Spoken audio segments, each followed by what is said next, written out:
They wanted me erased before the sun was even high. The skillet sang with hot oil, eggs folding golden under my spatula, the scent of butter thick in the air. Sunlight sifted through lace curtains, sketching soft diamonds across the counter.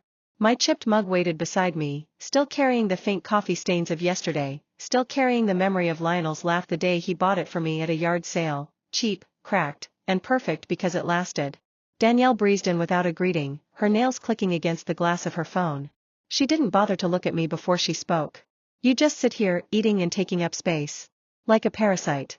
Everything in this house, taxes, bills, repairs, I cover that. Not you. Her words cut sharp, but I kept my eyes on the skillet, steady as stone. The bacon curled and spat. Across the table, my son Jordan hunched over his laptop. He lifted his head just long enough to confirm the betrayal. Mom, it's easier if you let Danielle handle things. Then he dropped back into silence, typing as though that screen could shield him. The ache came not from her insult, but from his surrender. A soft tug at my robe saved me. Anika, my granddaughter, buried her face into me, arms tight around my waist. Her innocence was a balm, her warmth a reminder. I bent my head and whispered into her hair, steadying us both. They had forgotten whose name crowned the deed. But I hadn't. The morning felt too quiet after her words, the kind of quiet that presses against your chest. I slid the bacon onto a plate, laid toast beside it, and set it in front of Jordan. He muttered thanks without lifting his eyes. The sound was hollow, a formality more than gratitude. Then came the tug again, soft, desperate. Little Amari clung to me, her arms wrapping my waist, face buried deep as though she could hide from the storm she couldn't name. Grandma, she whispered, voice small but certain. I stroked her braids, each movement steady, though inside my heart twisted. In this house, she was the only one who still sought my warmth. The only one who hadn't forgotten who built this life brick by brick. I rinsed my mug in the sink, the hairline crack along its rim catching the light. Lionel's voice came back to me, best gifts are the ones that last, baby. My hand trembled, but not from weakness. Danielle leaned against the counter scrolling, her smirk daring me to answer. Jordan hid behind the keys, pretending silence was peace. Let them pretend. I had proof stronger than their words. Proof resting in the manila folder tucked away in the living room. And today, that proof would finally speak for me. The living room waited in its hush, blinds tilted so thin slivers of light cut across the carpet. On the coffee table, beneath a stack of hymnals and yesterday's mail, rested the manila folder. I pulled it close. The edges were worn, soft from years of being hidden away. Across the front, Lionel's handwriting leaned steady and sure. One word, deed. My fingers traced the letters as though they were his hand itself.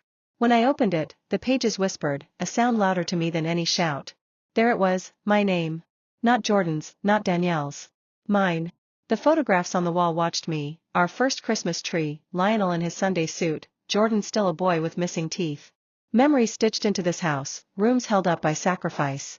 I had paid every tax, every repair, even when I had to pull from my own retirement. When Jordan was jobless, I covered groceries without a word. And still, Danielle called me a parasite. Still, my son chose silence. I pressed my palm against the paper. It was no longer just ownership. It was a shield. A weapon. A reminder that I was not erased. Not yet. The folder stayed in my lap, heavy as bricks. Every number, every faded signature told a story of sacrifice. Lionel's pen strokes, steady even in his last year, sat beside mine. Proof we had built this home together. Proof it wasn't charity that sheltered them, but sweat. I closed my eyes, letting the past unfold. The day we signed those mortgage papers, nerves dancing in my stomach. The neighbors carrying hand-me-down couches through the door. The smell of fresh paint, hope hanging in the air. Back then, the house was a dream. Now, it had become my prison. Danielle moved like a queen in borrowed halls. Jordan hid behind work, refusing to face me, refusing to see. And Amari, my sweet Amari, was caught in the middle, learning lessons about silence I never meant to teach. I stared at the deed again. The ink had not faded enough to erase me. And neither would they. A thought rose in me, sharp and undeniable. I had allowed myself to vanish in my own house. That ended now. I pressed the folder shut, my pulse steady, a strange calm rushing through me. They thought they had me cornered. But I was about to remind them who owned the walls around them. Afternoon light slanted across my bedroom, stripes of gold spilling over the floor. I sat on the edge of the bed, the folder close as a heartbeat. For years I had kept myself small, thinking peace required silence. But peace had never come, only entitlement. I reached for the phone. My thumb hovered over a number I had stared at 100 times but never dared press. Today, I pressed. Camille Realty Services, this is Camille speaking. How can I help you? Her voice was warm, professional. I drew in breath. Yes, I said, calm and deliberate. I'd like to list my house. A pause stretched. Then her voice softened. Are you sure? Selling a family home isn't easy. It's time, I replied. My lips curved, not in joy but in grim certainty. Her words, market value, photos, contracts, washed over me like background noise. My decision had already been made. This wasn't about buyers. It was about reclaiming the voice they had tried to bury. When the call ended, I moved to the closet. From behind coats and boxes, I pulled out an old suitcase. The zipper fought me, but it opened wide. I packed lightly, not to run, but to prepare. The suitcase gaped on the bed. I folded 2 dresses, Lionel's old sweater still faint with cologne, and finally, my chipped mug wrapped in a scarf. That mug had survived decades, and it would survive this, too. As I zipped it, doubt crept in like shadows at dusk. Would Jordan call me cruel? Would Amari feel abandoned? Her little arms, her trust, they weighed heavier than any insult Danielle ever threw. But truth was truth. Jordan would never grow a spine if I shielded him. Danielle would never learn gratitude if I bent. And Amari would never learn respect if I let myself disappear. Sometimes love came only as a lesson. I placed the suitcase by the door, sat back on the bed, and let the quiet wrap around me. For the first time in years, I didn't feel broken. I felt forged. The betrayal that once burned now hardened into resolve. My revenge wouldn't be wild or cruel. It would be deliberate. Quiet as the turning of a key. They had mistaken my silence for weakness. Tomorrow, they would understand silence was the storm gathering before the thunder. Friday morning carried a stillness that clung to the walls. I polished the dining table, opened the curtains, and waited. Camille arrived, blazer sharp, camera bag slung over her shoulder. She smiled with polite warmth, but her eyes lingered, as if she knew this was more than business. Danielle's heels struck the floor like a drum. She stepped into the kitchen, frown already forming. Why is there a stranger with a camera in here? Jordan looked up briefly from his laptop. Mom must be refinancing. He shrugged, bored, unwilling to see. I offered them both a soft smile. Just some options I'm considering. Camille moved from room to room, snapping photos of sunlit corners, asking quiet questions. Danielle hovered close, suspicion sharp, but said nothing. She thought I was harmless. By afternoon, Truth stood bold in the yard, for sale. The signs red and white glared against the grass, impossible to ignore. Neighbors slowed their walks, phones buzzing. Curtains shifted across the street. Gossip had found a feast. Inside, I heard Danielle's phone ping, her gasp sharp. What the hell is this? She spat, storming into the living room. I sipped my tea, steam curling like smoke. This, I said, is just the beginning. Danielle's laugh cracked the air, sharp and hollow. The beginning of what? You're senile. This is a joke. Her words dripped with dismissal, designed to shrink me. But I didn't shrink. I let her rage spill into the silence. In that stillness, my mind betrayed me with memories, her mocking my cooking, calling it slave food. The day she stripped my curtains, replacing them with gray panels she deemed modern. The family vacations I wasn't invited to, left behind with Amari while their laughter lived only in photos. Each insult carved me smaller, but I never broke. Not then. Not now. I raised my mug and sipped, eyes steady on hers. My patience was gone, worn down until only resolve remained. Danielle didn't know about the folder upstairs. She didn't know her empire of entitlement was built on sand. Enjoy your tea, old woman, she spat, storming out. I let her slam doors and stomp floors. It didn't matter. Because the house was already mine. And soon, the truth would roar louder than her voice ever could. That night, I retreated to my sanctuary, the garden. Moonlight silvered the roses, their petals open wide as if unafraid of the darkness. My hands sank into soil still damp from the day's watering. The scent of earth and blossoms clung to my skin. Lionel's voice whispered in memory, this garden will outlive us both. I hadn't believed him then. But now, as I clipped stems and breathed in the perfume of roses, I felt the truth. The garden stood strong, untouched by Danielle's contempt, unshaken by Jordan's silence. Out here, I wasn't invisible. Through the kitchen window, voices floated. Danielle's hiss. What if she's serious? Jordan's weary mutter, she's not. She just wants to scare us. He clung to my weakness as if it was his shield. Danielle's voice rose, shrill with rage. People are laughing at me. Asking if we're moving.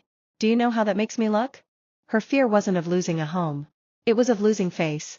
I pressed my palms deeper into the dirt, grounding myself. They didn't see me as the woman who had carried them. They saw me as a burden. But tomorrow, the open house would reveal the truth. Sunday dawned bright and cruelly clear. Cars lined the curb, neighbors lingering at fences with mugs in hand, pretending it casual while their eyes devoured the sight of my for sale sign. Camille arrived early, folder in hand, her smile practiced, voice warm. She welcomed the first couple through the door. "This is a beautifully cared for home," she said, her tone almost hymn-like. One by one, buyers drifted through, their footsteps soft on my floors, their admiration whispered. They saw polished counters, framed photographs, roses blooming in the backyard. Camille spoke of care, of pride, painting me not as a burden but as a caretaker. Danielle's heels struck like thunder. She dragged Jordan aside, hissing. "She can't be serious. Stop her." He rubbed his temples, voice thin. "She wouldn't really." But his words carried no conviction. Danielle didn't wait for proof. She stormed into Camille's tour, voice rising above the polite murmur. "This isn't for sale.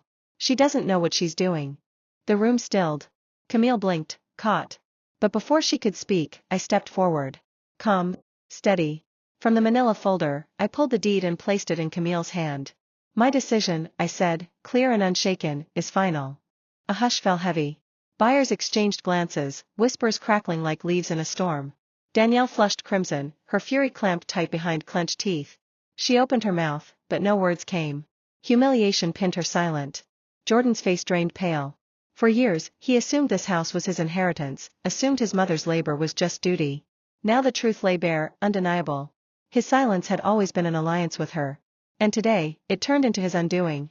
I stood rooted, steady as the roses in my garden, while their certainty collapsed around them. For the first time in years, I wasn't a ghost in my own home. I was the foundation itself. Amari peeked from the hallway, small fingers curled against the wall. Her eyes wide, uncertain. She had seen the shouting, felt the tension. And now she watched me claim my place. I bent down, arms open. She ran to me, burying herself in my embrace. "You'll always have a place with me," I whispered, low but firm. Around us, buyers softened, their gazes shifting. They saw not an old woman bent by bitterness, but a mother reclaiming her worth. And Danielle? She saw the end of her reign. The kitchen became a stage. Buyers leaned in, neighbors pressed at the doorway, all hungry for the drama unfolding. Danielle snapped first. "You've betrayed us after everything I've done." Her finger jabbed toward me, shaking. Jordan stepped forward, voice cracking. "Mom, please. Think about Amari." He said her name like a weapon, as though my love for her would silence me. But I would not be silenced. I rested my hands on the counter, my voice calm but strong. "I paid for this house. I raised you in it. I kept the lights on, the taxes paid, the roof repaired. When you couldn't, I did. And still, you called me a burden." My gaze pinned him. Then her. "You've been living on my generosity. Today, that ends." The words dropped like stones into a pond. Danielle flinched. Jordan's eyes went wide, the weight of years pressing down on him. For once, their powerlessness matched mine. Amari clung to my hand, her presence anchoring me. Around us, whispers buzzed, neighbors, buyers, strangers. They saw me now. Not as a ghost. Not as an inconvenience. As the owner. As the storm they had underestimated. That night, silence pressed thick over the house. No laughter, no casual chatter. Just the faint hum of a fridge, the distant barking of dogs. I sat at the window, mug in hand, steam curling against my cheek. Across the street, I saw curtains twitch, neighbors gossiping into their phones. The sign in the yard glared under the streetlight, "For sale." Upstairs, muffled voices rose and fell, Danielle's shrill, Jordan's weary. Their panic was no longer about the house, but about appearances. She couldn't bear being humiliated, and he couldn't bear admitting he had failed to defend me. I let their words roll off the walls. They had stolen my peace long enough. I turned to Amari's sleeping face, her breath soft and even. She didn't understand yet, but someday she would. She would know her grandmother hadn't been erased. That I had drawn the line. Tomorrow, more strangers would walk my halls. Danielle would rage, Jordan would crumble. And me? I would stand. The mug's crack pressed warm against my lip as I whispered into the dark, "This house is mine. And they will never forget it again." Morning broke with a weight of anticipation. Camille arrived again, calm and professional. Potential buyers filtered in, their voices polite, their eyes wide. Danielle seethed. Jordan sulked. I hovered in the background, letting Camille speak of upkeep, of pride, of love poured into walls. She told them my story without even knowing it, a house well cared for, year after year. Danielle finally snapped. "You can't sell. Where will we go? Do you want your granddaughter homeless?"